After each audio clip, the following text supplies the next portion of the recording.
Hello കൂട്ടുകാരെ, ഇന്ന് നമ്മൾ തൊടിയിലെയും പാടത്തിലെയും ചില കാഴ്ചകൾ പകർന്നെടുക്കുവാനാണ് പോകുന്നത്. നമ്മുടെ വരിക്കപ്ലാവുകളിലെ ചക്കകൾ ഇതിനോടകം ഏകദേശം കാലിയാമട്ടാണ്. ഇനി അടുത്ത സീസൺ ആവുന്നത് വരെ ചക്കപ്പുഴുക്കിന്റെയും ചക്കപ്പഴത്തിന്റെയും സ്വാതേറും രുചി ആസ്വദിക്കാൻ പറ്റില്ലല്ലോ എന്ന ദുഃഖത്തോടെ തൊടിയിലേക്ക് ഇറങ്ങി. ഇവിടെ ആകാശം മുട്ട വളർന്നു നിൽക്കുന്ന തെങ്ങുകൾ നിറയെ തേങ്ങയും കുഞ്ഞൻ വാഴയിലെ വലിയ കുലകളും വിളഞ്ഞു നിൽക്കുന്നുണ്ട്. കൂടാതെ ജാതികളിൽ നിറയെ കായ്കളും ഉണ്ടായിട്ടുണ്ട്. ഒരിടയ്ക്ക് തൊടിയിൽ കൃഷി ചെയ്തിരുന്ന കൈതച്ചക്കയുടെ തണ്ടിയിൽ വീണ്ടും മുളച്ചൊരു കൈതച്ചക്കയെ കണ്ടുകിട്ടിയിട്ടുണ്ട്. ഇതിന് നല്ല തേന്മധുരമാണ് ഉള്ളത്. പണ്ട് സുലഭമായി കണ്ടിരുന്നതും എന്നാൽ ഇപ്പോൾ അപൂർവമായി കാണുന്നതുമായ കാർത്തുമ്പി ഇവിടെ കിടന്ന് വിലസുന്നുണ്ട്. തൊടിയിലെ മറ്റൊരു ഭാഗത്ത് ബഡ് ചെയ്തിരുന്ന ജാതികളും കഴിഞ്ഞ കുറച്ചു നാളുകൾക്ക് മുമ്പ് നട്ട വാഴകളുമുണ്ട്. കൂടാതെ കവുങ്ങുകളുടെയും മഹാമണികളുടെയും നീണ്ട ഒരു നിരയും കാണാം. പണ്ട് തുണി അലക്കുവാനായും മറ്റും കൃഷി ആവശ്യങ്ങൾക്കായി ഉപയോഗിച്ചിരുന്ന നമ്മുടെ കിണർക്കുളം ഇപ്പോൾ പായലിന്റെയും ചണ്ടിയുടെയും പിടിയിലാണുള്ളത്.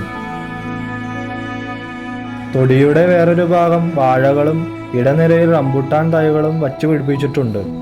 മധ്യഭാഗത്തായി ഒരു കൂറ്റൻ ആഞ്ഞിലിയും ഗാംഭീര്യമായി നിൽക്കുന്നു. മഴ കാരണം കൃഷിയിടങ്ങളിലേക്ക് വെള്ളമെത്തിക്കുന്ന ചെറുതോടുകളിലെ വെള്ളത്തിൽ ചില മീൻകുഞ്ഞുങ്ങളുടെ നീന്തിത്തുടുപ്പും കാണാം. പണ്ടത്തെ ഭൂതകഥകളിലെ വില്ലന്മാരുടെ വിളയാട്ടവുമുണ്ട്. ഇവറ്റകളെ പിടിക്കുമ്പോൾ പറ്റിപ്പിടിക്കുന്ന ഒരു തരം വെള്ള നിറമുള്ള പൊടി കൈകളിലായ ഭൂതം വന്ന് പിടിച്ചുകൊണ്ടുപോകുന്ന ഭയപ്പെടുത്തുന്നൊരു കഥ അക്കാലങ്ങൾ പ്രചാരത്തിലുണ്ടായിരുന്നു. ചെറുപ്പകാലത്ത് മീൻപിടുത്തത്തിലൂടെയും നീന്തലിന്റെ ആദ്യ പടിയിലേക്ക് ഞങ്ങളെ നയിച്ച് പിന്നീട് സ്ഥിരം നീന്തിക്കൊണ്ടും ആ കാലത്തെ അവിസ്മരണമാക്കി തീർത്ത മുത്തങ്ങളവും ഒരു പരുവമായി കിടക്കുകയാണ്. ഇന്നിപ്പോൾ ഈ കുളം പശുമൃഗാദികളെ കുളിപ്പിക്കുവാനും പ്രധാനമായും കൃഷി ആവശ്യങ്ങൾക്കുമാണ് ഉപയോഗിക്കുന്നത്. ഞങ്ങളുടെ കുട്ടിക്കാലങ്ങളിൽ ധാരാളമായി കണ്ടിരുന്ന ദേശാടന പക്ഷികളും കൊറ്റിയും തവളയും ഉടുമ്പും കീരിയും കാട്ടുമുയലുകളും അങ്ങനെ നീണ്ട ഒരു നിര ജീവിവർഗങ്ങളുടെ അഭാവത്തിൽ ഞങ്ങളുടെ ദുഃഖത്തിന്റെ പങ്ക് ഏൽക്കുന്നു. എന്നാൽ ഇന്നിപ്പോൾ ഇവിടെ കൂടുതലുമുള്ളത് മയിലുകളും കുറുനരികളും പാമ്പുകളും മറ്റ് ജന്തുക്കളുമാണ്.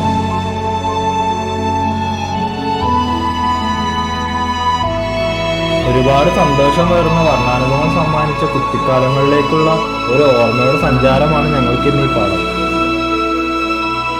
നഗ്നപാതരായി ഇതിലൂടെ എല്ലാം നടക്കുമ്പോൾ കിട്ടുന്ന നല്ല ശ്വസനത്തിനും ഉന്മേഷത്തിനും ഇന്നും കുറവ് സംഭവിച്ചിട്ടില്ല.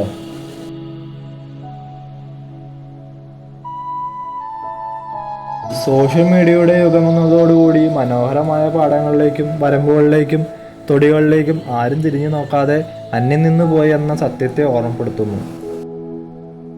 ഇനി വരാനിരിക്കുന്ന തലമുറയ്ക്ക് ഇത്രയും പോലും ആസ്വദിക്കാൻ പറ്റുമോ എന്ന സംശയത്തിലാണ് ഇപ്പോൾ എത്തി നിൽക്കുന്നത്. കാരണം ഇവ ഓരോന്നും ഓരോ നാളുകൾ പിന്നിടും തോറും നാശത്തിലേക്കാണ് പോയിക്കൊണ്ടിരിക്കുന്നത്. എന്തായാലും നേരിട്ട് കണ്ട് ആസ്വദിക്കാൻ പറ്റുന്നില്ലെങ്കിലും എല്ലാവരുടെയും വിരൽത്തുമ്പിൽ AI എത്തി നിൽക്കുമ്പോൾ പ്രകൃതിയെ കൃത്രിമമായി സൃഷ്ടിച്ച് അടഞ്ഞ ഇടനാഴിക്കുള്ളിൽ ഇരുന്ന് ആസ്വദിക്കാവുന്നതാണ്.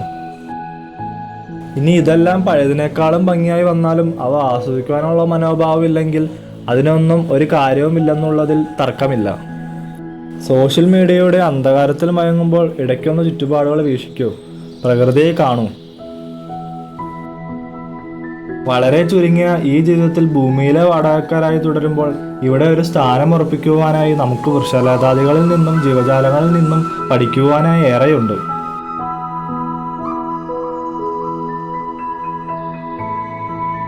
എന്തായാലും നമുക്ക് കാത്തിരിക്കാം ശുഭാപ്തി വിശ്വാസത്തോടെ നല്ലൊരു നാളേക്കായി.